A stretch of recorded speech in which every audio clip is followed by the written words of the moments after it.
दुख दर्द भाव के सब मिटे, सतगुरु चरण नित से। दुख दर्द भाव के सब मिटे, सतगुरु चरण नित से। गुरु भक्ति बिन कछु ना बने, मेरी सकल संतन कही। गुरु भक्ति बिन कछु ना बने। श्री सद्गुरु महाराज की परमाराध्य सद्गुरु महाराज गुरुदेव महर्षि संत सेवी परमहंस जी महाराज कटिहार शहर के प्रबुद्ध सत्संग प्रेमी महानुभाव माता एवं बहनों, आज हम लोग विशेष सत्संग में सम्मिलित हुए हैं। आज का जो सत्संग है, जो गुरु भक्ति ने श्रीमती उर्मिला देवी जी उनके द्वारा आयोजित है। उनके पोते का जन्मदिन है, उसी खुशी में यह सत्संग है। बड़ा ही अच्छा काम किया है उर्मिला देवी जी ने। अपने पोते को संस्कारित करने का यह एक संयोग बनाया है। बच्चों का जो जन्म होता है वह अबोध अवस्था का होता है। कोई भी बच्चा जन्म लेता है उसे बोध नहीं रहता है, समझदारी नहीं रहती है, उसके अंदर में एक अच्छी सीख जो होनी चाहिए वह नहीं झलकती है। लेकिन बच्चा के अंदर में संस्कार रहता है। कोई भी बच्चा है संस्कार लेके आता है, वह संस्कार उस बच्चे को आगे बढ़ाता है। यदि बुरा संस्कार होता है वह बच्चा अवनति की ओर बढ़ता है। हम लोग पाठ में सुन रहे थे, इस धरा धाम पर दो तरह का जन्म धारण करके लोग आता है। दो तरह में, एक सज्जन का नाम लिया जाता है, उसी दूसरे में दुर्जन का नाम लिया जाता है। जब सज्जन इस संसार में आता है वह सुख पहुंचाता है। सज्जन को संत कहते हैं, साधु कहते हैं, महापुरुष कहते हैं, परोपकारी कहते हैं। संत उदय संतत सुखकारी, विश्व सुखद जिम इंदु तमारी। जब चंद्रोदय होता है संसार के लोगों को शीतलता प्रदान करता है, शांति मिलती है, सुख मिलता है, आराम मिलता है। और यदि दुर्जन उत्पन्न होता है, दुष्ट आदमी जब आता है तो कहते हैं दुख देता है। हम लोग ग्रह के विषय में सुना करते हैं। जो ग्रह होता है ग्राह के समान तक दबोचता है, दुख देता है, कष्ट देता है। तो गोस्वामी जी ने दुष्ट को ग्रह के समान माना है, जो दुखदाई होता है, कष्ट देता है। हम मानव दो विभाग में बट जाते हैं। एक होता है सज्जन, दूसरा होता है दुर्जन। सज्जन सुखदायी होता है, दुर्जन दुखदायी होता है। इस संसार में जो संत आते हैं, संत दुष्टों को सुधारते, दुष्टों को सज्जन बनाते हैं, ये संत का काम है। तो संसार में जब सर्वसाधारण लोगों को अच्छा संग मिलता है, सत्संग मिलता है, संतों का संग मिलता है, उनका जो संस्कार है वो अच्छा हो जाता है। इसीलिए हम लोगों को संतों ने कहा सत्संग करना चाहिए। इस भारत में जो पौराणिक कथाएं हैं, जो पुराणों में वर्णित कथा है, आप लोग सुने होंगे कथाओं को। उसमें गुरु बृहस्पति के विषय में सुने होंगे, शुक्राचार्य के विषय में भी सुने होंगे। देवताओं के गुरु बृहस्पति हुए और दुष्टों के गुरु, दुर्जनों के गुरु शुक्राचार्य हुए। अब देखिए, दो तरह के गुरु हो गए, राक्षस के गुरु हो गए, और उसके बाद सज्जन के देवताओं के गुरु हो गए। अब बहुत तरह का गुरु होता है। खैनी खाने वाले को भी गुरु जी कहते हैं, ये गुरु जी खैनी खिला दीजिए। गाड़ी चलाने वाले भी गुरु जी होते हैं। भांग पीने वाले में भी गुरु जी होते हैं, गुरु जी भांग पिला दीजिए, गाया पिला दीजिए। सड़क चलते चलते गुरु जी कहला जाते हैं। इस तरह से बहुत तरह के गुरु होते हैं। तो ये जो गुरु थे, शुक्राचार्य दैत्य के गुरु थे, और जो बृहस्पति थे देवता के गुरु थे। एक बार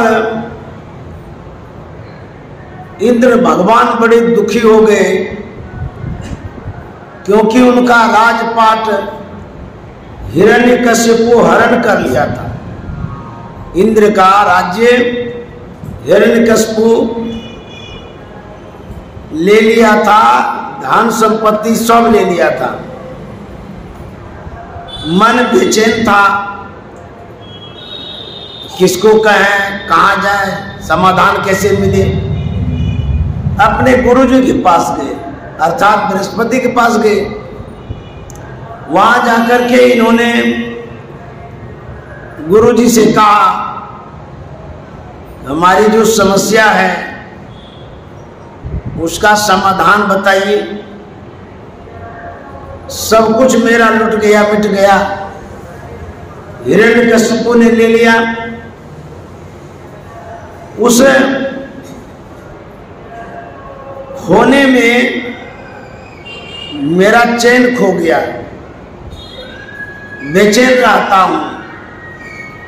हम लोग जिनसे जुड़े रहते हैं अपनी व्यथा उन्हीं को सुनाते हैं। जैसे हम लोग गुरु महाराज से जुड़े हैं, कोई भी सुख दुख होता है उन्हीं को कहते हैं, भावों में कहते हैं, श्रद्धा से कहते हैं, विचारों से कहते हैं। यदि सशरीर में होते तो वहां जाके कहते। हमारे गुरु जी गुरु महाराज हैं, जिनके पास अपनी दुखरा व्यथा रखा करते हैं। तो जब इंद्र ने कहा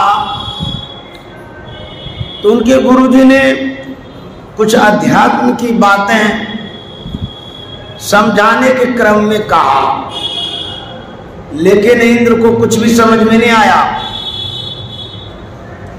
व्यक्ति जो चाहता है तदन रूप नहीं मिलता है तो उसको कुछ भी समझ में नहीं आता है। जैसे राजा दशरथ थे, उनको वशिष्ठ मुनि ने बहुत समझाने का प्रयास किया। जब भगवान श्री राम जंगल चले गए,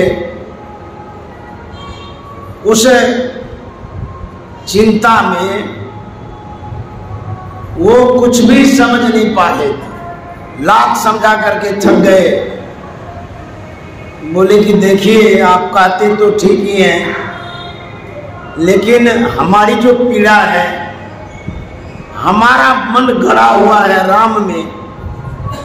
आप कितना भी अच्छी अच्छी बातें कह रहे हैं, अध्यात्म की बातें कह रहे हैं, अच्छी सीख दे रहे हैं, एक को बात घुसता ही नहीं दिमाग में, मन में घुस ही नहीं रहा है।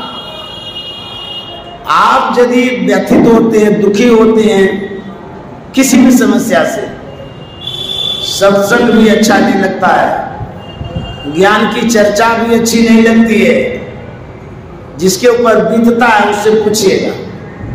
जैसे मान लिया जाए आपके घर में आग लग गई हो और उस समय हम कहेंगे सत्संग की बात सुनो, कहेंगे क्या अभी सुनाते हैं, सत्संग की बात घुसता है, अभी आग लगी है घर में, सत्संग सत्संग करते। जब आप दुखी होते हैं, अध्यात्म बातें घुसती नहीं है, लेकिन जब तक आप अध्यात्म की बातों को घुसने नहीं देंगे भीतर में, जो तपन है, जो आग है, वो बुझेगी भी नहीं।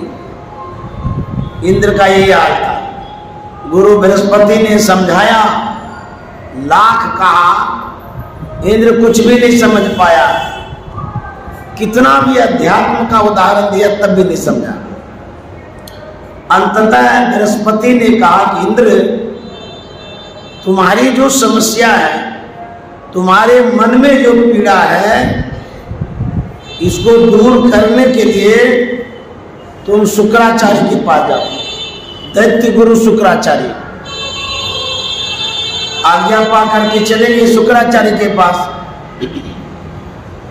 वहां जाकर के इन्होंने कहा, हमारी ऐसी ऐसी समस्या है, हिरण्यकशिपु ने सब कुछ ले लिया है और हमारी पीड़ा दूर नहीं हो रही है,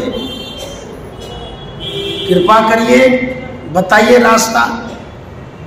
शुक्राचार्य ने भी इंद्र को अच्छी अच्छी बातें बताया, अध्यात्म की बातें बताया, लेकिन उनसे भी ये नहीं समझ पाए।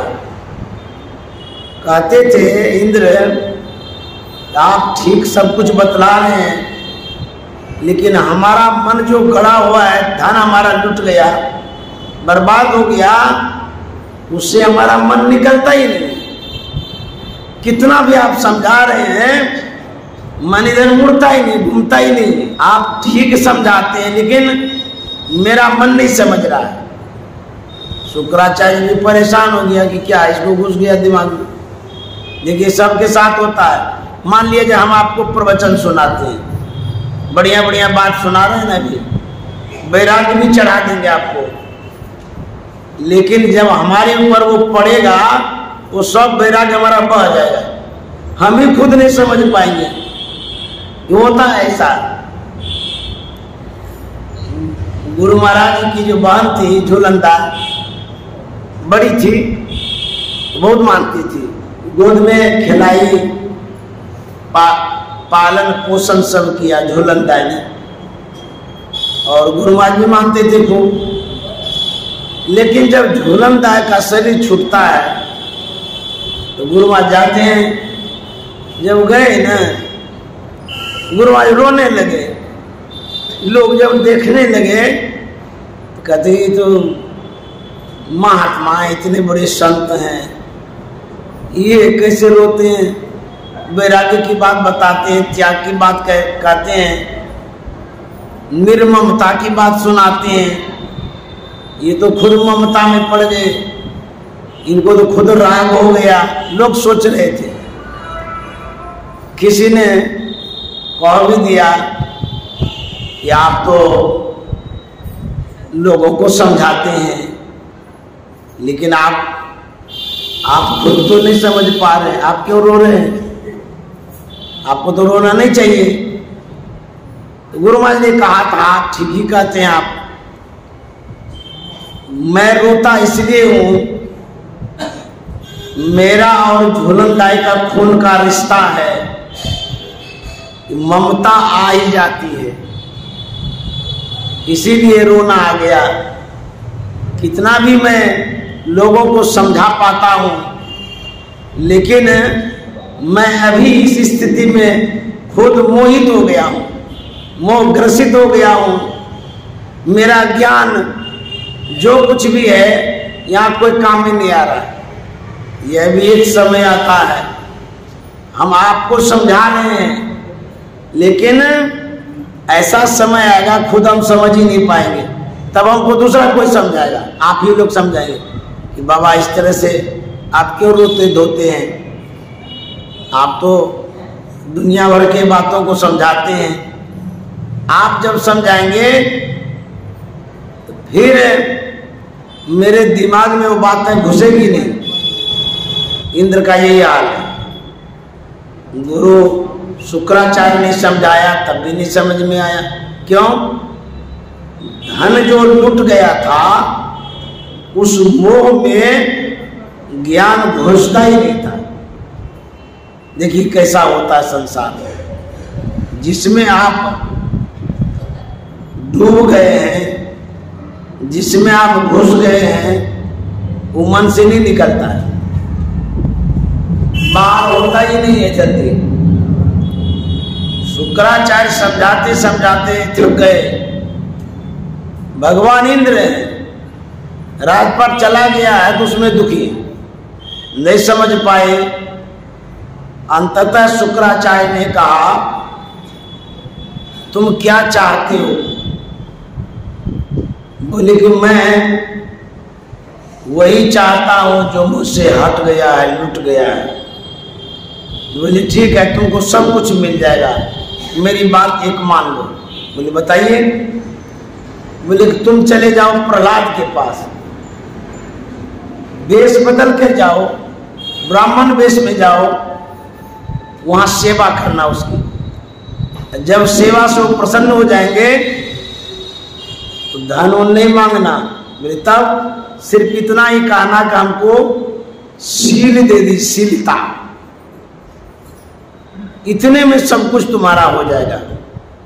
देखिए दूसरे तरीके से इनकी समस्या का समाधान निकाल रहे हैं। जब व्यक्ति सीधा सीधा नहीं समझता तो घुमा के समझाना पड़ता है। इंद्र सेवा के लिए जा रहे हैं और इनके मन में होता है सेवा से प्रसन्न हो जाएंगे, शीलता देंगे। अब शीलता में क्या क्या बातें आती है। बोले कोई बात नहीं है, अभी हम ये करेंगे। यदि आपको कुछ चाहिए, आपके पास क्षमता नहीं है, सामर्थ्य नहीं है,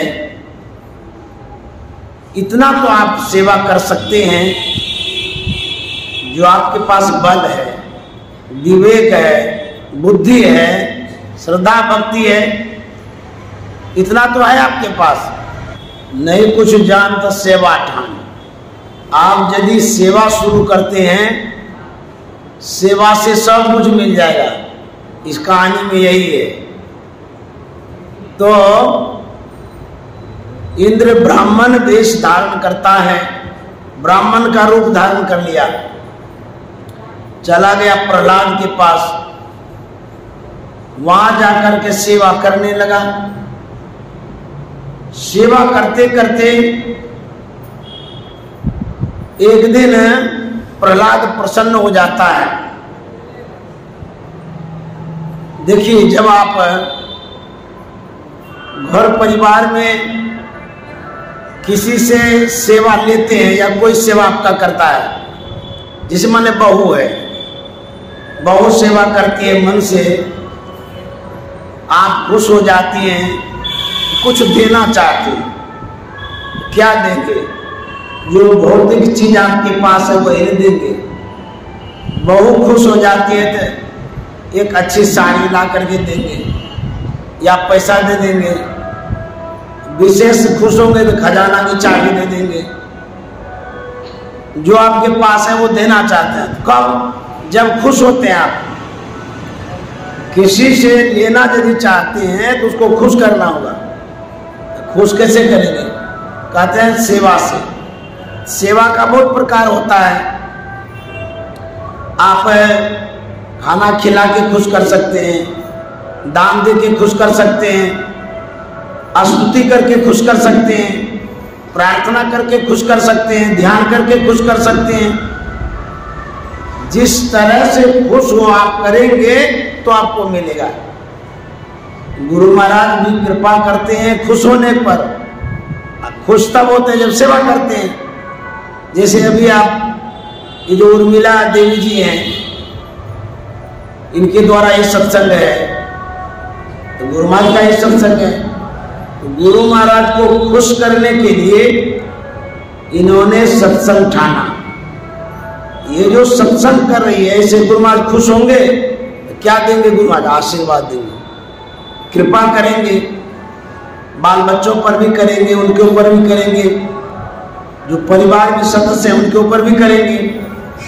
तो खुश करने का यह एक माध्यम है सत्संग। तो गुरु को खुश करने का यह माध्यम है। सासू को खुश करे कैसे करेंगे? सासू माँ को खुश करने के लिए उनकी आज्ञा का पालन करेंगे, उसको खिलाएंगे, पिलाएंगे, मानेंगे, वो खुश हो जाएगी। लेकिन सबसे विशेष बात यह है कि आप में ईमानदारी होनी चाहिए। झूठों वाला खुश मत करिए तो पोल खुल जाएगा।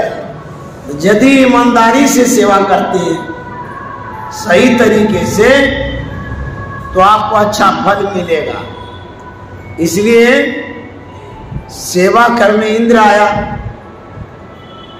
प्रहलाद खुश हो गया। प्रहलाद ने कहा कि मैं तुम्हारी सेवा से खुश हूं, क्या चाहते हो बोलो। इंद्र को सिखा दिया था तो शीलता मांगना। उन्होंने कहा कि हमको शील दे दीजिए। प्रहलाद समझ गया। उन्होंने कहा आपको हमारे गुरुजी ने भेजा है, शुक्राचार्य ने भेजा है और आप इंद्र हैं। बोले हाँ। बोले इस वेश में क्यों आए? मांगना ही था, अपने रूप में आते। बोले कि नहीं, शुक्राचार्य ने ऐसा ही कहा था करने के लिए। सील क्या है? कोई लकड़ी का सील है क्या? नहीं नहीं, सील कहते हैं जिस स्त्री में या पुरुष में सील न हो, अर्थात सदाचार, सद्व्यवहार, अच्छा आचरण, सत्यता, सात्विकता, सतीत्व, ये सील है। स्त्री में सतीत्व जो है वो सील है। गुरु महाराज ने कहा है झूठ, चोरी, नशा, हिंसा, व्यभिचार, ये 5 पाप है। उसको जो छोड़ता है वो शीलवान है, उसके अंदर में सील है, सत्य है, वो सदाचारी हैं, ईश्वर भक्त हैं, वही शीलवान है। एक बार एक महात्मा ने गुरु महाराज से कहा था कि चमत्कार के बिना नमस्कार नहीं।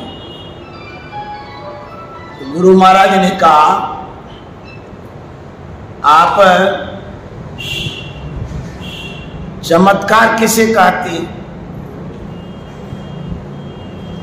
तो कहते चमत्कार जो लोग दिखाया करते हैं,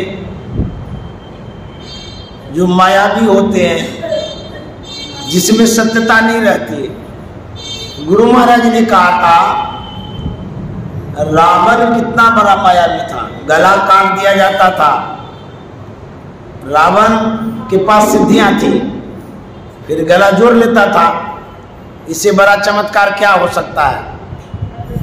ऐसा चमत्कार कोई दिखा सकेगा? रावण चमत्कारी था लेकिन सदाचारी नहीं था। चमत्कार हो, सदाचार न हो, बहुत गिर जाता है। हम अच्छे बोल पाते हैं, ये चमत्कार है। हम किसी को प्रभावित करते हैं, ये चमत्कार है। किसी को हम चकाचौंध में ला देते, ये चमत्कार है। लेकिन सत्यता यदि नहीं है, वो चमत्कार किसी काम का नहीं है। गुरु महाराज ने कहा सदाचार ही चमत्कार है। जो सदाचार का पालन करता है वो चमत्कारी है, उसके जीवन में चमत्कार ही चमत्कार है। और जो सदाचार का पालन करता है उसका सब कुछ लौट आता है। इंद्र जो सेवा किया, शीलता की मांग किया, शीलता कोई वस्तु नहीं है कि कोई उठा करके दे दिया। शीलता स्वभाव है, संस्कार है। शीलता सद्ज्ञान है, सद्व्यवहार है, जिसे इंद्र ने सीखा प्रहलाद के पास, वही मांग किया। जब उनके अंदर में शीलता आ गई, शीलता में सब चीज आ जाता है, सब सुख, सब कुछ, जिसमें सत्य भी आता है, सदाचार भी आता है, सत्संग भी आता है, ज्ञान भी आता है, भक्ति भी आ जाती है, सब कुछ आ जाता है, संतोष भी आ जाता है। जो शीलवान होते हैं उनके पास कोई चीज की कमी नहीं रहती है। शील अर्थात सदाचार, सदाचार का पालन हो तो सब कुछ आएगा। गुरु महाराज ने कहा है पालन हो सदाचार ना, आचार में ही क्या। गुरु हरि चरण में प्रीत ना रूखा विचार क्या। यदि सदाचार का पालन नहीं करते हैं तो जो आचार है, आपका जो व्यवहार है, आप जिस पद पर हैं, जो क्रियाकलाप करते हैं, आप भले ही दुनिया में नाम कर गए, आपका जय जयकार हो रहा है, बहुत लोग मान रहे हैं आपको, सदाचारी नहीं है तो बड़े बड़े महात्मा जेल में पिस रहे हैं, पेपर से पता चल जाता है, अखबारों में छपता है। अभी भी मीडिया वाले बताते रहते हैं कि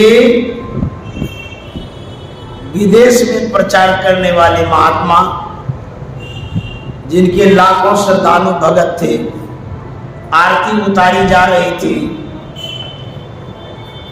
जय जयकार होता था, आगे पीछे पुलिस रहती थी, लेकिन सदाचार नहीं होने के कारण वही पुलिस हाथ में हथकड़ी लगा करके जेल में बंद कर दिया। धन बहुत है, रावण के पास भी तो था, तो क्या हो गया? सोने का मान, रुपए के छाजा, छोड़ चले नगरी के राजा। धन होने से आप बड़े नहीं होते हैं, धन के साथ धर्म होना चाहिए। आपके पास संपदा है, संपत्ति है, हाथी है, घोड़ा है, हवाई जहाज है, लेकिन सदाचार नहीं है तो, जैसे किसी को सम्मान देना ये भी सदाचार है, किसी को ऊपर उठा देना ये भी सदाचार है, किसी को हृदय से लगा लेना ये भी सदाचार है। सद आचरण अर्थात आप जो कुछ कर रहे हैं उसमें सत्य भी हो, सच्चाई ईमानदारी हो, झूठ फरेब न हो, उसको सदाचार कहते हैं। तो सदाचार से यदि आप युक्त होना चाहते हैं तो गुरु महाराज ने 5 ही चीज बतलाया। पहला झूठ है, चोरी, नशा, हिंसा, व्यभिचार, 5 से बच जाइए, आप सदाचारी हैं। हमारे भारत में एक से एक ऋषि मुनि महात्मा हुए हैं, हमारे गुरु महाराज भी हुए। बहुत महात्माओं के चरित्र में दाग लगा, लेकिन 101 वर्ष 11 दिन गुरु महाराज रहे, कोई दाग नहीं दिखाई दिया। क्यों? सदाचार में पक्के थे, अच्छा आचरण करते थे, लोगों को अपने व्यवहार से, सद्व्यवहार से प्रभावित करते थे, प्रसन्न करते थे, लोगों को अपना मानते थे। इसीलिए गुरु महाराज ने कहा सदाचार का पालन करना चाहिए। झूठ, चोरी, नशा, हिंसा, व्यभिचार ये तो है, लोक व्यवहार भी सदाचार के अंतर्गत आता है। मान लिया जाए आप बुलाते हैं हमें,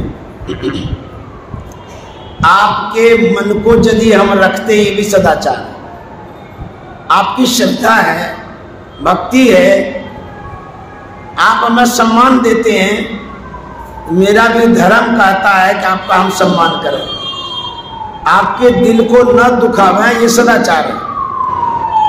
प्राणी मात्र का हित करना सदाचार है। यह जब पालन आप करते हैं, यही असली चीज है। यही गुरु महाराज ने सिखाया कि सदाचार का पालन करिए। और हमारा जो सिद्धांत है, अर्थात संत मत का सिद्धांत, महर्षि महिपरामन जी महाराज का जो सिद्धांत है, हम लोग रोज पाठ करते हैं। यदि किसी का सिद्धांत न हो, उसका जीवन बेकार है, उस संस्था का अस्तित्व ही नहीं है। तो सभी संस्थाओं में सिद्धांत होता है। सिद्धांत कहते हैं जिस पर संस्थाएं चलती है। हमारी जो संस्था है संत मत संस्था, हमारा जो सिद्धांत है बहुत छोटा है लेकिन कारगर है। जो परम तत्व आदि अंत रहित असीम अजन्मा अगोचर से लेकर के लास्ट तक जो बोलते हैं, एक पेज में सिद्धांत है। कितना कारगर है, इस सिद्धांत से कोई हिला नहीं सकता। ये कानून है, संविधान है, ये नियम है।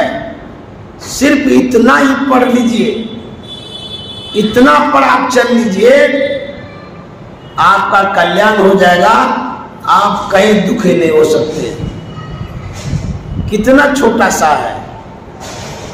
सिद्धांत से जब आप हटते हैं, सिद्धांत से आप जब दूर होते हैं, आप में गड़बड़ियां शुरू हो जाती हैं। पटरी से जब गाड़ी हट जाती, इंजन चलना मुश्किल हो जाता है। कैसे चलेंगे बिना पटरी का? उसी तरह से यदि हमारे में कमियां हैं, हमारे में यदि कुछ खामियां हैं किसी में भी, उस अन्यायी को सिद्धांत पर नजर डालना चाहिए, मिलाना चाहिए। जैसे आईने में चेहरे को देखते हैं तो तब कहते हैं कि चेहरा साफ नहीं, मुंह धो लेते हैं, कपड़ा ठीक कर लेते हैं, सहेज लेते हैं। तो जब आप आईना देखते हैं तब जाकर के आप अपने को संभालते हैं। या सही रहते हैं तो ठीक है, फिर संभालने की क्या बात है। उसी तरह से जो सिद्धांत है वो आईना है। हम पढ़ते रोज हैं लेकिन मिलाते नहीं है। जैसे कोई आईना देख लेता है, पट से चला जाता है, कहीं पर दाग लगा हुआ है, कहीं भात लग गया है, कहीं दही लगले रह गया।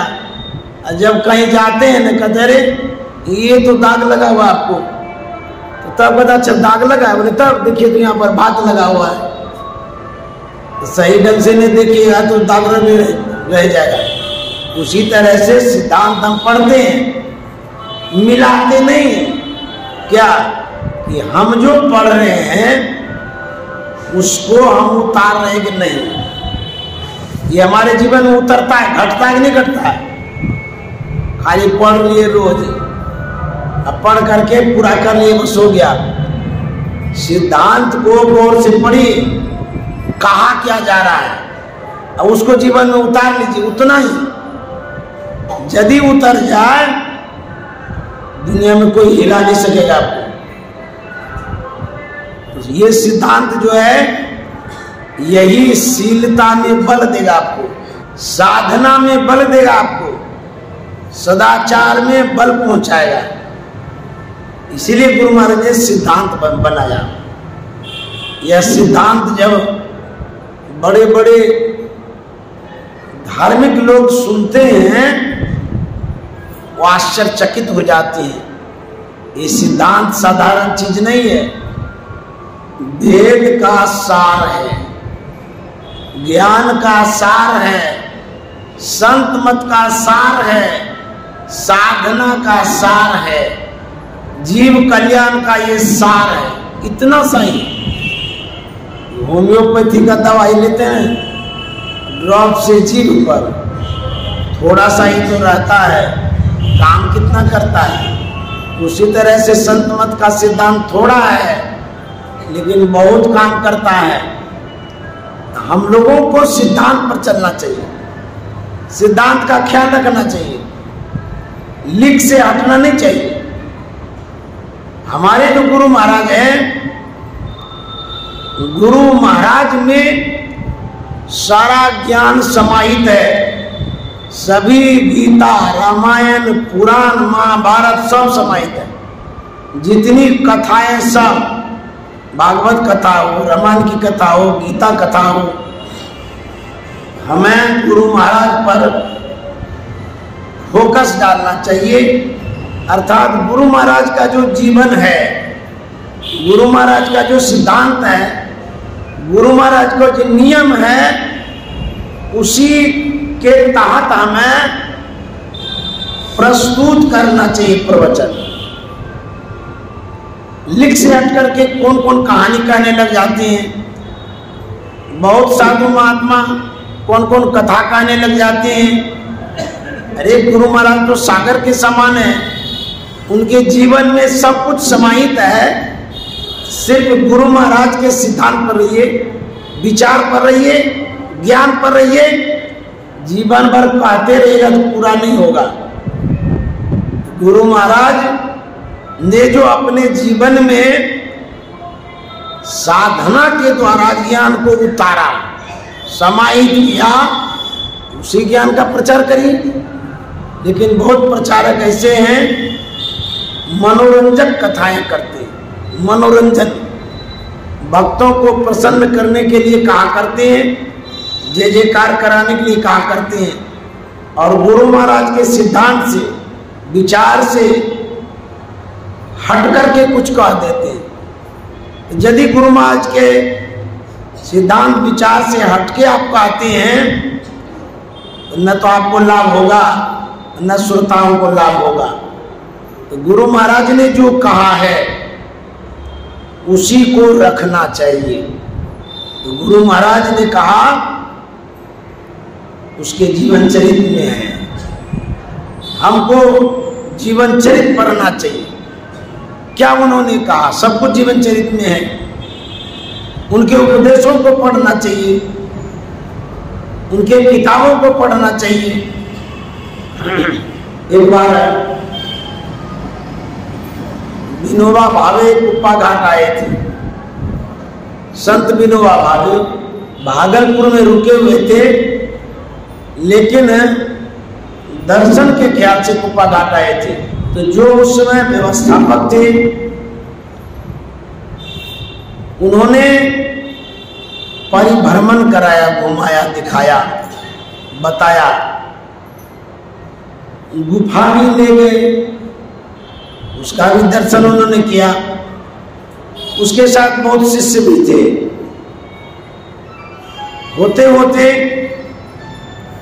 गुफा में जो आसनी बिछी हुई थी, विनोबा भावे ने पूछा, ये क्या है? व्यवस्थापक ने कहा, ये आसनी है। क्या होता है?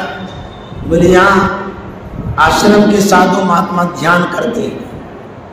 तो विनोबा भावे ने कहा, आजकल लोगों को पेट भात से फुर्सत कहाँ है जो ध्यान करेंगे। काम करने से पैसा होगा, पेट भरेगा, बैठ करके ध्यान करने से क्या होगा। उस समय गुरु महाराज नहीं थे आश्रम में, बाहर थे, लेकिन जब आए ये घटनाएं जो हुई सारी घटना गुरु महाराज को बतला दिया। तो गुरु महाराज ने गीता योग प्रकाश में लिखा है कि जो लोग कहते हैं कि आजकल समय कहाँ है लोगों को ध्यान करने का, काम करना चाहिए पेट भात करने के लिए, बहुत विस्तार से लिखा गया है। तो गुरु महाराज ने कहा वो इस बात को नहीं समझने, ध्यान का क्या महत्व है उसे समझना चाहिए। भले ही धर्म के काम में वो लगे हुए हैं, लेकिन ध्यान के महत्व को समझना चाहिए। भगवान श्री कृष्ण ने गीता योग में लिख दिया है, उसको पढ़ना चाहिए। उसके बाद वो आ गए सत्संग मंदिर में, पुराना मंदिर जो है वहां पर आकर के व्यवस्थापक से पेपर पेन मंगवाए, पेपर पेन दिया गया उनको। विनोबा भावे एक नक्शा बनाते हैं पेपर पर, ये भागलपुर है, तो भागलपुर आने के लिए इधर से भी आ सकते हैं, इधर से भी आ सकते हैं, इधर से भी आ सकते हैं, चारों तरफ से बता दिए।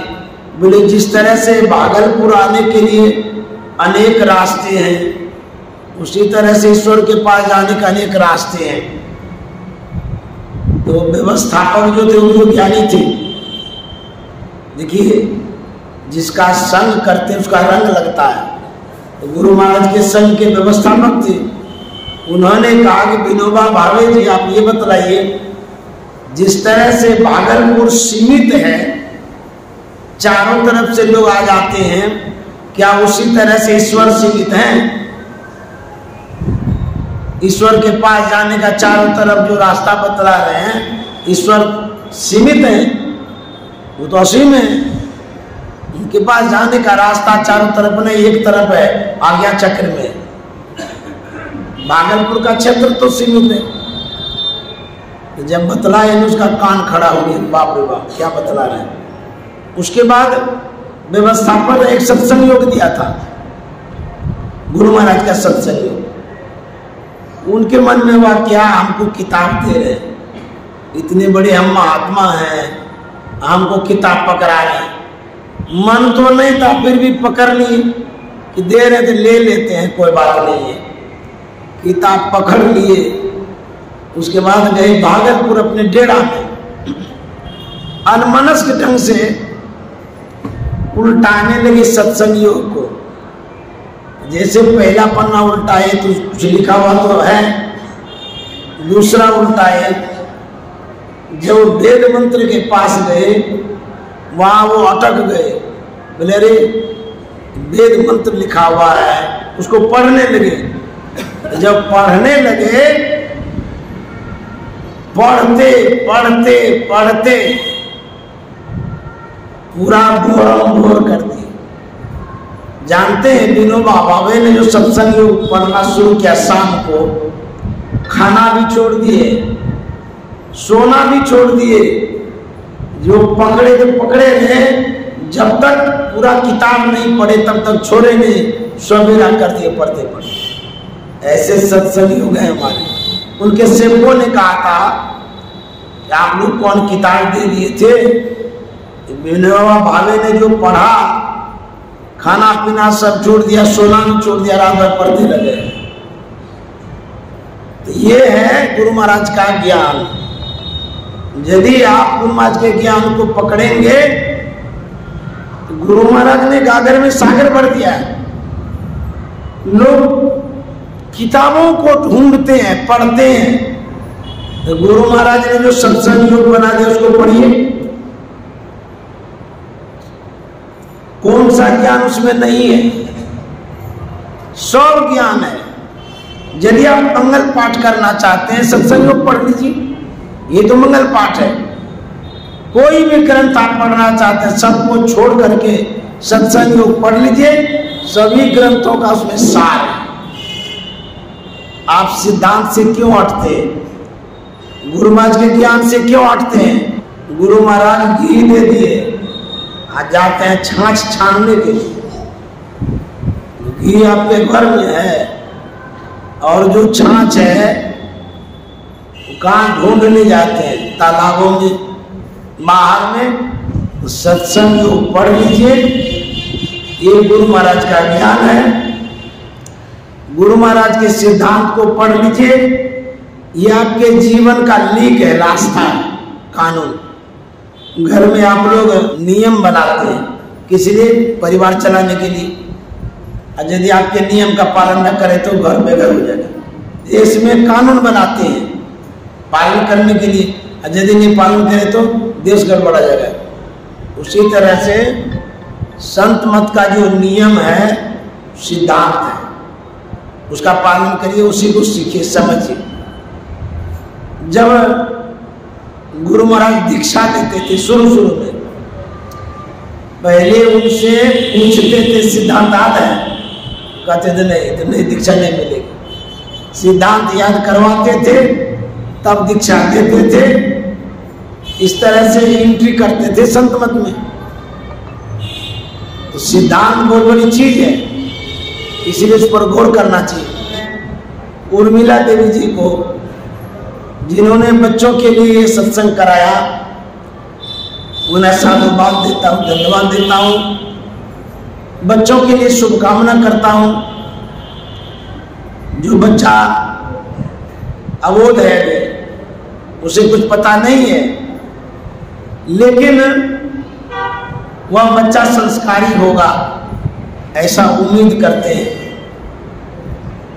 किसी बच्चे को आप जो दूध वहां है खीर खिला देंगे, उसको क्या पता खीर है कि खाना है, कुछ पता भी नहीं, जानता भी नहीं है। मुंह में दे दीजिए वो खा जाएगा। लेकिन खीर को पता है हम में जो शक्ति है उस बच्चे में देंगे।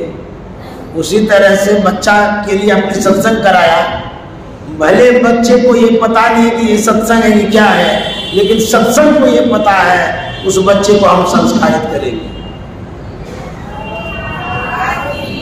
इसीलिए उसने अच्छा किया है, उर्मिला देवी जी ने सत्संग कराया। उस बच्चों के लिए मैं शुभकामना करता, खूब मन से पढ़े, आगे बढ़े, संस्कारी हो। जल्दी से जल्दी बढ़ेंगे तो पढ़ेंगे।